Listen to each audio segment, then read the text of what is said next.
In Scripture, we have a variety of genres. We have biblical narrative, we have biblical poetry, we have epistles, we have wisdom literature, we have apocalyptic literature. So there's great variety in Scripture.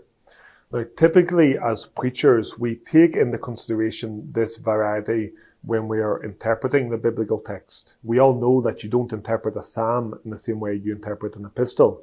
You don't interpret the Gospels in the same way that you interpret the book of Revelation.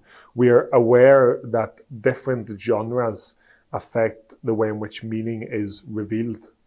Now, when it comes to preaching, we're not as careful to replicate and to honor the variety that we find in Scripture.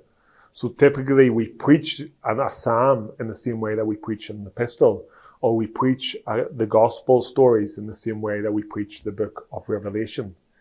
This is not ideal, because really, if we have a high view of Scripture, we believe that the Lord has inspired not just the content of Scripture, but also the form of Scripture. And the way in which meaning is conveyed is impacted by the shape and the form of the biblical text.